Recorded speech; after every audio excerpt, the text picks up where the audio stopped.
There's been momentous movements in Iraq, and all the world's press and eyes are on Iraq, and no one is caught everyone off guard and by surprise. So we're hoping you will shed some light on the situation, make it understandable. Well, Bismillahir Rahmanir Rahim. We begin with Allah's blessed name, and the most important thing for analysis at this time, Morris, is to be able to connect the dots. Unless and until you're able to connect the dots, you will not be able to discern the strategy of the master craftsman who is crafting the world order which is now emerging in succession to Pax Americana. The new world order that is emerging in succession to Pax Americana. The master craftsman is doing it with great skill, and one of his stratagems is diversion, to divert attention from here to there, to there, to there, to there. Which is why if you look at the television screen today, and I don't have a television in my home, Morris. Thank God. If you look if you look at the television screen, you see that the images keep on changing rapidly. The rapid movement of images on a television screen is in order to be able to block the mind from being able to concentrate and to being able to penetrate into reality, so that you remain someone who is imprisoned in superficiality, in the fleeting moment. That's all you do. You are living and you are imprisoned in the fleeting moment. So if you're able to connect the dots, then and only then can you discern the big picture. And the big picture is that, number one, the master craftsman is hell-bent on fomenting Shia-Sunni civil war. And in order to foment Shia-Sunni civil war, he has to demonize the Shia, so that the Sunni become all revved up for war with the Shia. And that has been going on for some time now.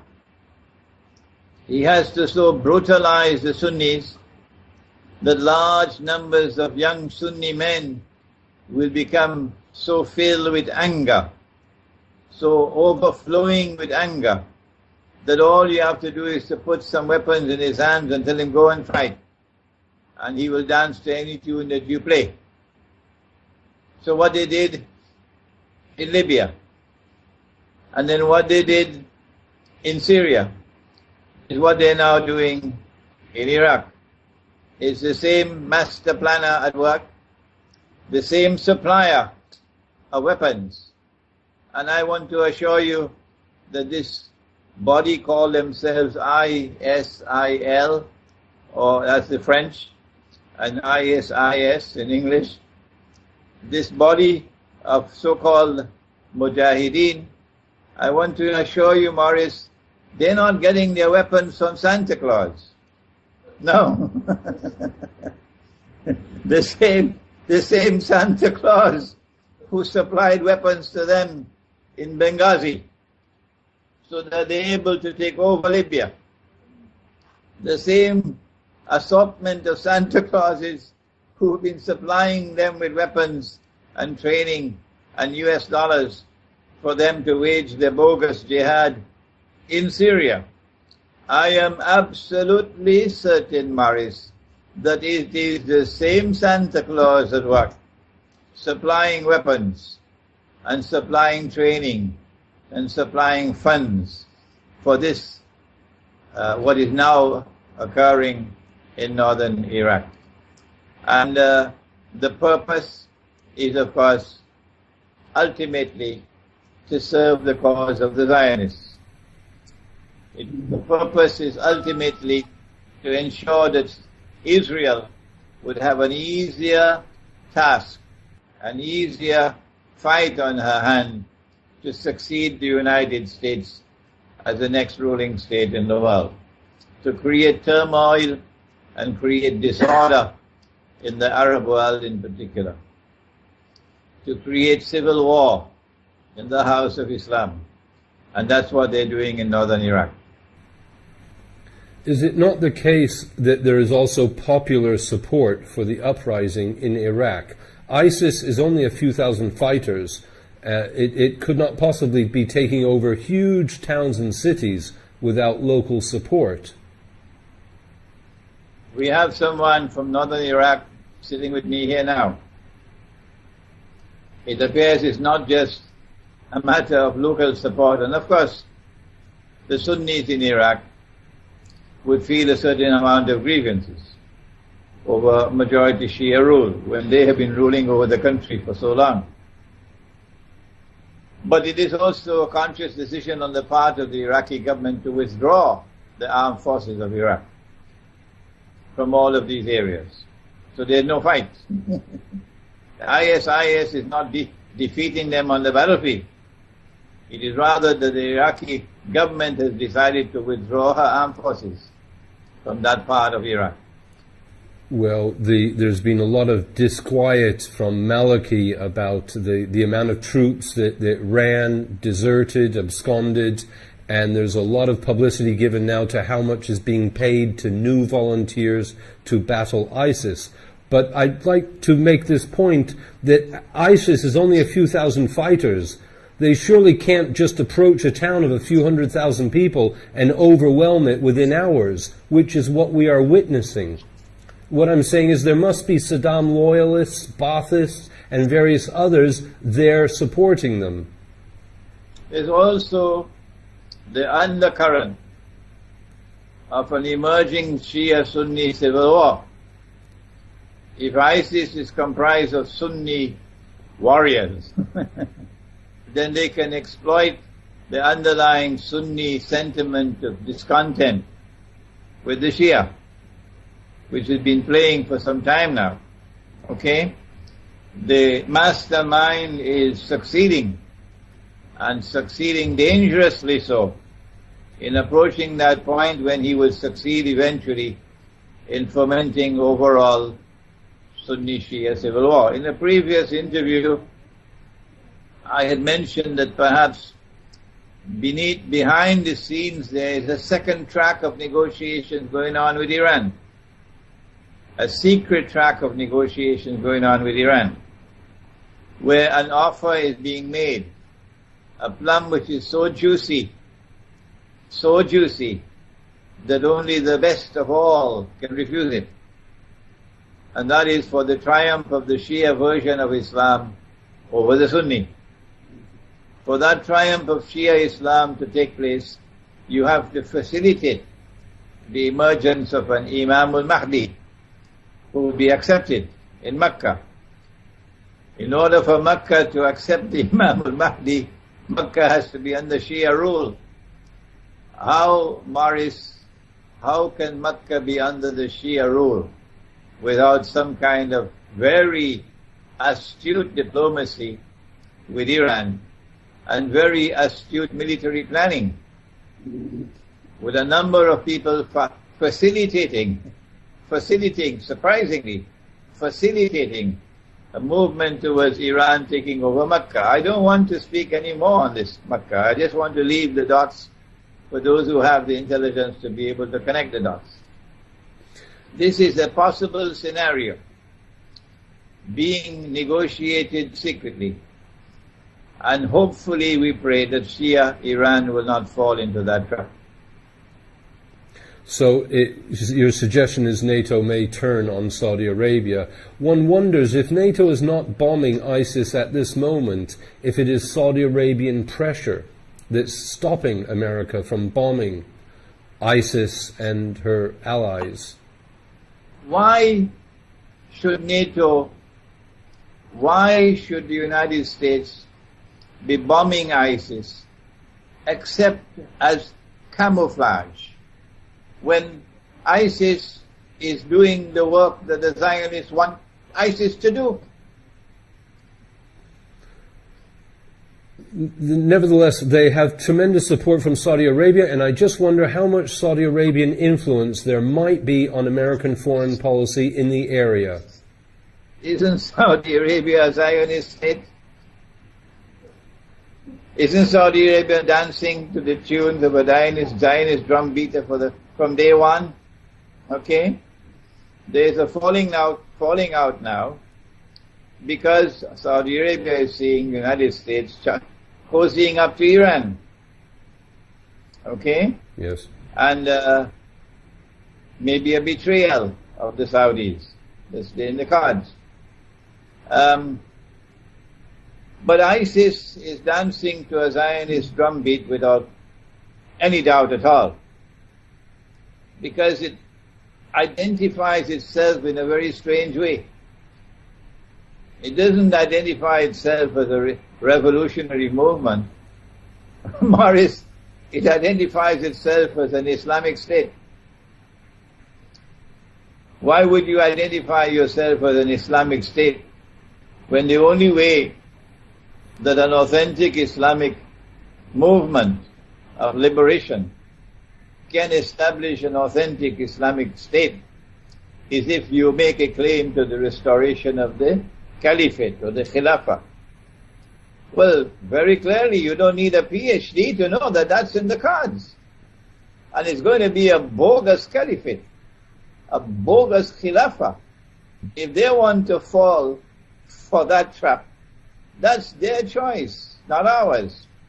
We can see ahead of us, we can connect the dots, and we can discern very clearly that the Islamic State of Iraq and the Levant, or the Islamic State of Iraq and Syria, is heading towards a goal of an Islamic State in which they will claim to restore the Khilafah or the Caliphate.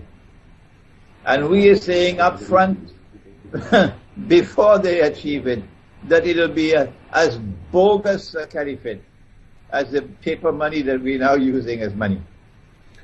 You know, in Syria there's been alarm bells for a long time about this ISIS group as being even more extreme than the other groups, and so people that are supporting the Bashar Assad government are very much they want to attack ISIS in all ways, and the problem is I'm worried they're going to be duped, and America is at some point going to start to bomb ISIS in Syria.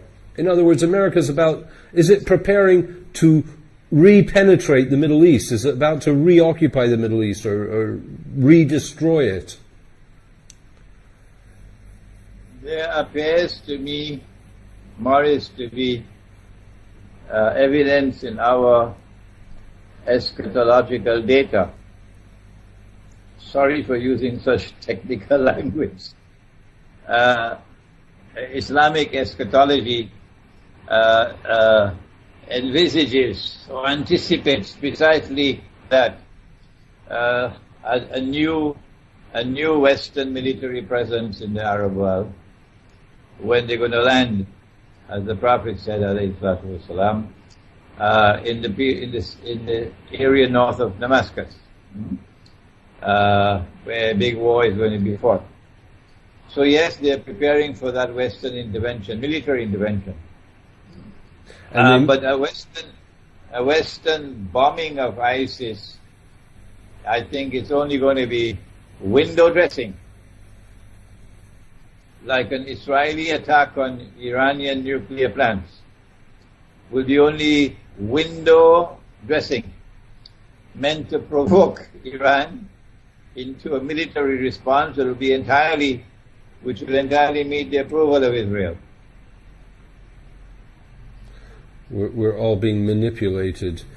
The Zionists have outsmarted everyone for centuries, it seems. Yeah. So I'm afraid that we're using ISIS as a caricature, and it's not reflecting the reality on the ground. I'm repeating myself, but there's a lot of Baathists, Saddam loyalists. There's been a lot of injustice to the Sunnis in Iraq. They're taken off the streets, they're put in prison, they're never tried, they're locked up for years. There are many accounts of these types of stories.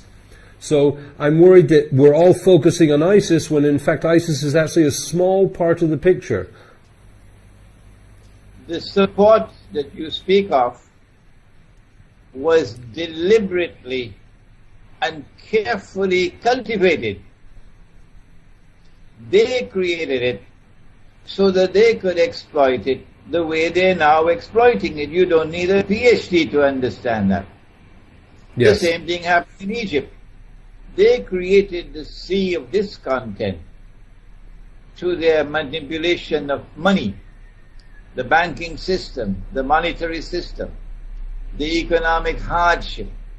They created it, they cultivated it, and then they exploited it in the Arab Spring. You don't need a PhD to understand that. The role of Turkey in this situation, it would seem there's more and more voices of opposition growing within Turkey, saying, look, your foreign policy is leading to disaster. Even calls for the government to resign in Turkey. Do you think Turkey may alter course, given its experience here of the consul general being taken, diplomatic staff being taken hostage, etc.? And it's sort of supported ISIS somewhat as well. It's not even a banned organization in Turkey. The Ottoman so-called Islamic State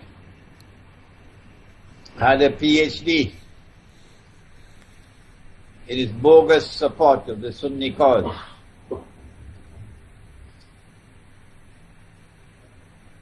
In its bogus support for the Sunni cause in the Sunni Shia rivalry. The Ottoman state waged bogus jihad against the Shia for centuries in order to keep the Shia-Sunni rivalry and hatred burning very fiercely. And modern day Turkey, which aspires to be the successor of that Ottoman so-called Islamic State, would therefore be true to its antecedents in again supporting such a cause that would stoke Sunni Shia civil war. What ISIS is doing is precisely that, creating conditions which will force Iran and force Shia Iraq to respond militarily. And as Shia Iran and Shia Iraq respond militarily, then the Sunnis around the world will come to the rescue. And you're going to have it. That's what they wanted, and that's what they now get. Sunni Shia civil war. But the last nail in the coffin, so to say, would be to provoke Iran into attacking Saudi Arabia. And then to facilitate the way they facilitated Mustafa Kemal in, what is the name of that place where they landed in Turkey in 1919? Come on, Morris, help me. I'm sorry, I don't know, but I know Ataturk made a big mark on Turkey, and people say his origins are dubious as well. The British and the French Western troops landed on the Turkish coast, and then Mustafa Kemal became a hero overnight when they conveniently allowed him to defeat them. All right? Yes. So the same thing has to happen. That what would appear to be, and I hope it does not happen. I hope the Iranian leadership will listen to me. That a miraculous Iranian military advance into Saudi Arabia, which when you look underneath, it's not going to be so miraculous at all because it's going to be facilitated. An Iranian military attack on Saudi Arabia in consequence of an Israeli attack on Iran, and then Iran responds by taking Bahrain, and then across the causeway into Saudi Arabia, on the road to Mecca. That is what they want. because that's going to be the last nail in the coffin, ensuring Sunni Shia civil war. What ISIS is doing is playing into their hands, giving them precisely that Sunni Shia civil war that they want. Secondly, ISIS is playing into their hands because you can close your eyes and see what's the plan. The plan is to create an Islamic state, a bogus Islamic state, a Zionist Islamic state. And that Islamic state will claim to recover the Khilafah or the Caliphate, the Sunni Caliphate. You can see in advance this is what they're planning. But it cannot be a real Caliphate, no. It's going to be a bogus Caliphate, and I'm saying that up front. All the reports I see say ISIS has 10,000 fighters in Syria and Iraq. That is not a large amount of people, and certainly not to be conquering huge swathes of territory. I think we're also being manipulated to think they're a greater power than they are. They've taken over Mosul of millions of people. They've taken over towns of hundreds of thousands of people. They can't spread themselves that thin. It's not possible that they're such a big force. I think the name of the town is Mosul. Okay. Mosul, yeah. And I think that we have to ask why has the Iraqi armed forces withdrawn? So you don't have a fight to the finish. It's not a case of they taking over. It is a case of they replacing the Iraqi armed forces. When the Iraqi armed forces withdrew, why are they withdrawing? I can't answer that question, Maurice. I don't know why they're withdrawing. Maybe you can find out from someone else. Why have the Iraqi armed forces withdrawn? Well, Maliki seems to have failed miserably as a unifying force in Iraq. It seems he's lost the support of Iran, the United States, and absolutely everyone. He has misplayed some cards. You cannot unite Iraq in the same way that you cannot reunite Ukraine if you follow the Shia foreign policy of the Maliki government, or you follow the foreign policy and the domestic policies of the present people who sit in Kiev. You have to build a plural model of a state for a plural polity. Putin, to his credit, and Russia, to its credit, has been asking for precisely that, to negotiate a federal agreement.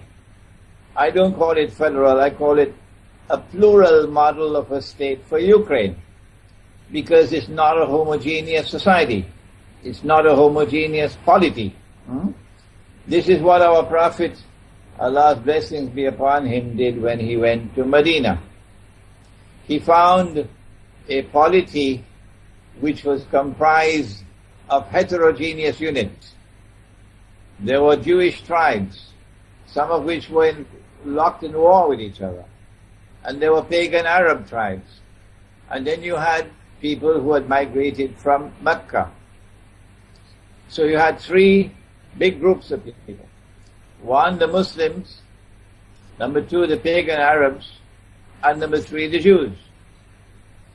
And he patiently negotiated over a period of 7 months a constitutional agreement with which he was able to create a plural model of a state in which the individual was not the unit of the state, but rather the different groups which were heterogeneous. Ukraine is not a homogeneous society, and not a homogeneous polity. And the fools who now hold power in Kiev are unwilling to accept that. Similarly with Shia foreign policy in Iraq. Iraq is not a homogeneous polity. Iraq is very clearly divided into several different main groups. amongst which the biggest is the Shia-Sunni divide, but that's not the only one. You have the Arab-Kurdish divide, okay? And so what you need is a constitutional agreement which will bring into being a plural model of a state. But Shia political thought cannot admit that. No, sir. So Maliki Shia Iraq cannot but fail. So if there is substantial Sunni support for the rebellion in the north, which is parading itself under the bogus name of ISIS, it is because the model of a state which has come to Iraq is one which cannot accommodate its heterogeneous polity. Do you feel that a solution may be just dismembering Iraq, that it no longer remains one country as we know it? That is already decided upon, not just for Iraq. They want to do the same thing with Egypt. They want to do the same thing with Saudi Arabia. It is part and parcel of the master plan for establishing Israeli political and economic dominance or dominion over the entire Arab world. You got to break them up into bits and pieces. That's the master plan for Pakistan as well. So might we see 3 different countries emerging out of Iraq in the years ahead? Like Somalia today, like Libya is already disintegrating, okay, into different warring factions which may not even be called states. It's mayhem, it's disorder, and that's what they want.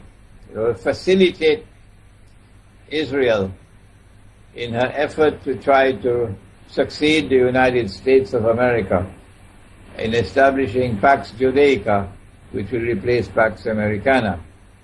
And to finish off, to return to Iraq for 1 second, where is this leading to? Is there any light at the end of the tunnel? Do you just see a Shia-Sunni civil war only? I hope and I pray that there are sufficient people in the world today who have the capacity to connect the dots and to discern or to understand the strategy of the Zionists, and therefore to take appropriate action in order to forestall or to prevent the emergence of that universal Sunni Shia war. I can only pray for that. Whether or not they will succeed in bringing about Sunni Shia civil war in the world of Islam, I really do not know whether this will succeed. But unfortunately, the wind seems to be blowing in that direction. I guess it's only natural that Saudi Arabia should have gained so much influence in Iraq when there was such a vacuum and probably so much injustice. The Americans had sown the injustice to begin with. Yeah, well, we covered that subject already. Okay. You sow the seeds of discontent and then you exploit it to your advantage. You sow the seeds of discontent and then you exploit it to your advantage. There is a Zionist war on Russia. And you made me think of when Iraq was attacked in the First and Second Gulf Wars. It was when Russia was on its knees. And Russia had been a supporter of Iraq, historically. So, indeed, maybe keeping Russia out of the picture is a Zionist goal. The Zionist goal is to force Russia on her knees in submission to NATO and to force China on her knees. China is reluctant to bow, but Russia is not just reluctant. Russia is now openly defiant. They were plotting for a long, long time. If you can connect the dots, that's all you need to do. They were plotting against Russia for more than 100 years. They're the ones who brought about the Jewish Bolshevik Revolution. Russian Jews. That's an open secret. They're the ones who brought communism and the Soviet state, and the Soviet state served Zionist interests. It may have protected the rights of workers and so on, but that was not the primary purpose. The primary purpose of the Soviet state was to serve Zionist interests. And that is the explanation for what happened in 1955, was it? When Nikita Khrushchev handed over Crimea, which is Russian territory, to Ukraine. What is happening now is that the Zionists are using their Ukrainian supporters as guinea pigs to serve their ends. The Armageddon or Malhama I want to suggest to you, Maris, has already commenced by proxy. And the writing is on the wall. Because Putin and the Russian armed forces and the Russian government and the Russian people are not bowing. They are in open defiance. If you want a war, you will get a war. We are not going to back down. That's Russia speaking today. We are not going to back down. And a war with Russia will ultimately be nuclear war. That's the price. Well, guess what? If nuclear war breaks out, who will be the first people to be destroyed? Answer? Ukraine. And they deserve it for their foolishness, their stupidity. Rather than working out an agreement with Russia, which is mutually acceptable, so you can live together side by side peacefully. The Ukrainians who support the Zionists are now allowing themselves to be used as guinea pigs so that the Zionists can wage war on Russia by proxy. So the war has already commenced. They tried to do it in Syria, they did not succeed, and they're now succeeding in Ukraine. I think it's only a matter of time before Russia will have to intervene militarily. When you're killing sufficient Russians in Ukraine, then Russian public opinion will be so incensed that Putin will have no alternative but to intervene militarily.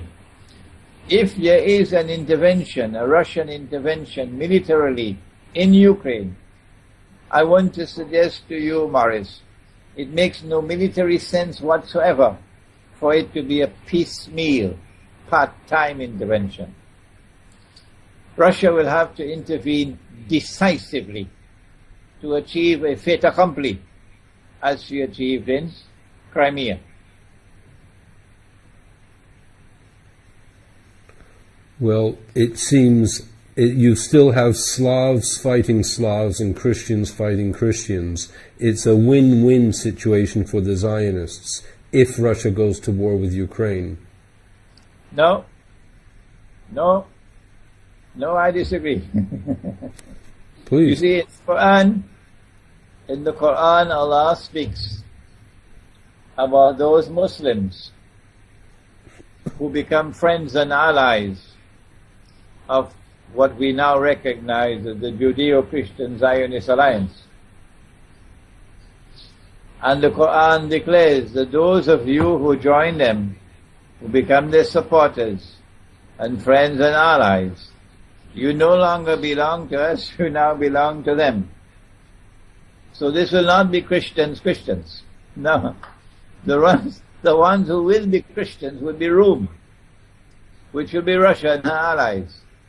And the rest will be those who have, for all intents and purposes, abandoned Christianity and joined the Zionist Judeo-Christian Alliance. Thank you for the clarification. I don't think it's going to be long before Russia is sufficiently provoked to intervene militarily in Ukraine. And we should wait for that event before we make any further analysis. But once Russia intervenes, or rather is forced to intervene militarily in Ukraine, it's at that time that we have to mobilize public opinion in the world of Islam to explain that this is taking place in accordance with guidance provided in the Quran in a surah entitled the Surah of the Cave. Have you ever looked at it, Morris? Do you have a copy of the Quran, Morris? I've had many copies. I can't understand any old writings. You're too busy to read the Quran, I know. Okay. It's chapter 18, the chapter of the cave. And this is the chapter or the surah of eschatology par excellence, the most important chapter of the Quran or surah of the Quran, which deals with eschatology or the end time. And it is a passage which takes us to Gog and Magog. It introduces Gog and Magog. And it speaks of someone who is known as Zul Qarnain, a man who either has two horns, the Arabic word qarn can mean horn, or an event which applies to two ages. Qarn can mean an age. But whenever the Quran uses the word qarn, it always refers to the second meaning, an age, and never to the first meaning, a horn. Never. In the first of the two ages, in the first one, power rested on the foundations of faith. And power was used in a territory located precisely where the Black Sea is now. And Crimea is in the Black Sea. Power was used in that area to punish the oppressor and to assist the oppressed. And powers were used to support those who had faith and whose conduct was righteous. In the second of the two events, Qarnain, the second one, which is to occur in Akhiru Zaman or the end time, the world will see power once again in that geographical area, resting on the foundations of faith. The power in that region is Russia. That's power. And power in Russia is now returning to a foundation of faith in Christianity after the collapse of communism. So I am suggesting to you that we are now witnessing what the Quran has spoken about. And if my analysis is correct, if my interpretation is correct, then when power is used by Putin to punish those who are now oppressing, using the armed forces of the country against the people, your own people, then that power will be successful in punishing the oppressor and in liberating the oppressed. It's only a matter of time. We need to sit back and wait. There is more to it than that, because the Quran goes on to speak about a journey to the east and then a third journey, but we can leave that for the time being. But I have a comment to make, Maurice, about Turkey, if you'll allow me. Please. In previous interviews, we have returned to the subject of Rome Room in the Quran, the word room in the Quran is the name of an entire chapter of the Quran.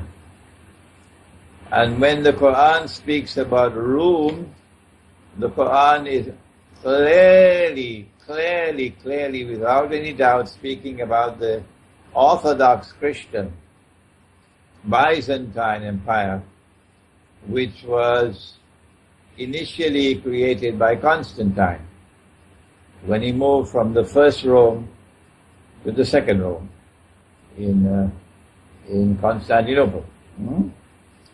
And the Quran speaks positively about Rome. I mentioned this to you. First of all, the Quran says that in time to come, those who will be closest and dearest of all to you, Muslims, in love and in affection, would be those who say, we are Christians.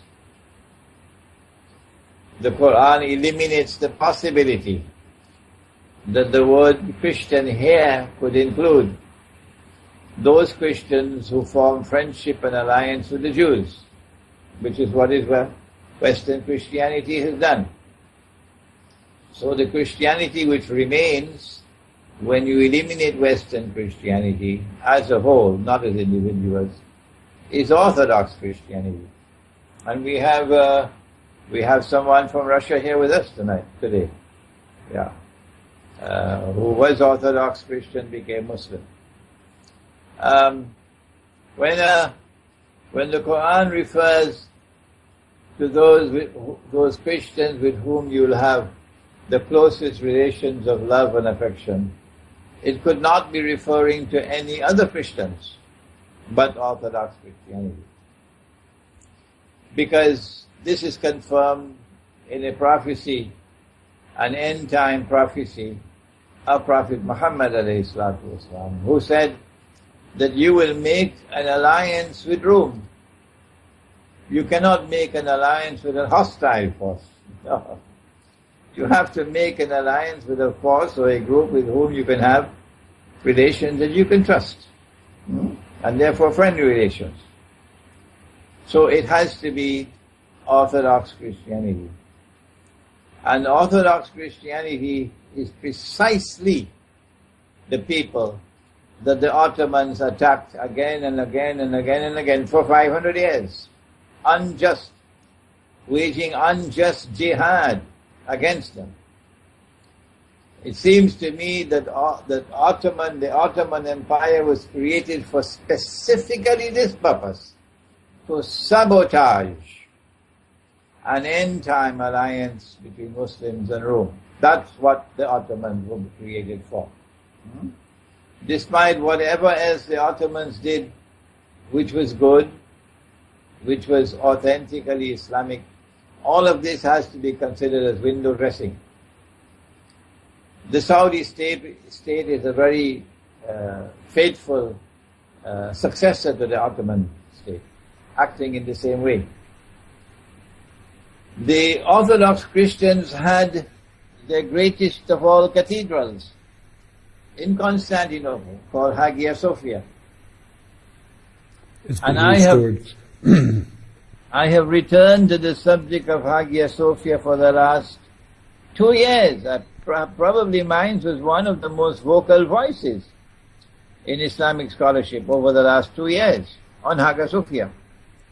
Hagia Sophia.